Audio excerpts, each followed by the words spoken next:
The first thing I'm going to show you today is how to make chicken tenders from scratch. So stay tuned, it's going to be awesome. Alright, so the first thing we're going to do is season our chicken tenders. I usually do a little salt, pepper, maybe some garlic powder, onion powder, maybe even a little chili pepper if I want a little spice to it. I mean, there are a myriad of things you can add to it. I mean, it's really all up to you and what you prefer. So I usually season my chicken tenders.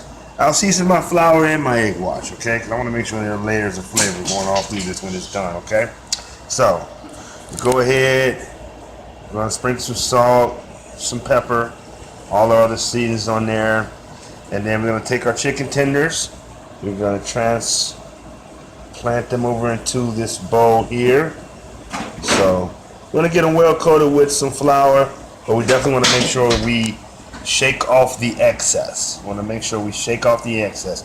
We don't want a lot of clumping in this process as we're moving along and having to keep changing out the eggs, then changing out the breadcrumb.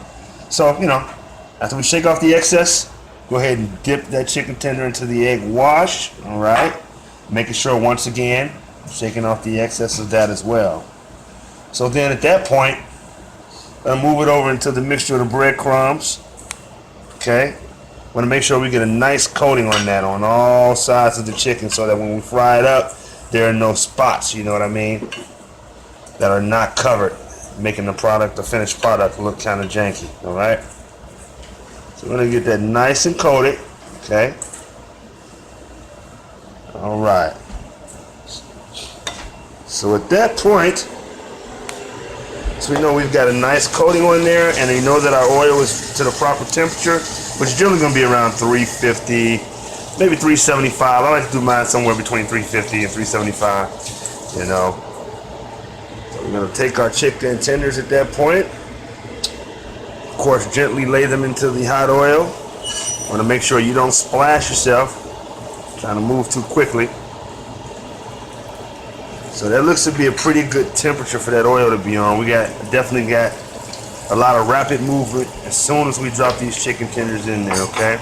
Now, you definitely want to be prepared to flip these fairly quickly because it doesn't take that long. I mean, this chicken does not have any bones in it. It's boneless, fairly thin, and especially if you decide to pound your chicken tenders to be even on either end, if they're that big, it's going to cook even faster. So I'll go ahead and flip that. You can see we got a pretty decent golden and brown color on that one. This one I think can stand to sit a little longer before we flip it. If you see the edges start to get a little browner, then it's about time to flip them. I think about right now for this one would be great. All right, beautiful, beautiful. Now once we flip these chicken tenders, it won't be very long before those need to come out, okay? Alright, so it's time to take our product out, guys. Gotta make sure we drain these properly. Fat is flavored, but we don't want it greasy. Alright, put that over paper towel or napkin or such to drain out all the excess oil, okay?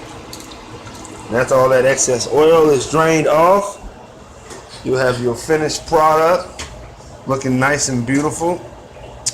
And now there are a number of different ways you can go about this. You know, you can just make you some dipping sauces, maybe have some barbecue sauce, some mustard, you know, ranch, whatever suits your fancy, honey mustard, and just dip the chicken tenders in them. You know, that's fine. Maybe have this with a side of fries or something, or any other kind of starch or vegetable. Or, I mean, you can make a wrap with this. You can make a sandwich with this. Another way you can go about, you know, one of my favorite dishes is to make a chicken parmesan, you know, where you're layering this with tomato sauce and different Italian cheeses and such, basil, all kind of things. So, you know, it's a fairly versatile thing to cook up because you can do so many things with it. So, hopefully I was able to help you with a few techniques and tricks to make sure this comes out right. And hopefully the next time you make it, it'll be magnificent. All right. Thank you for your time. Enjoy.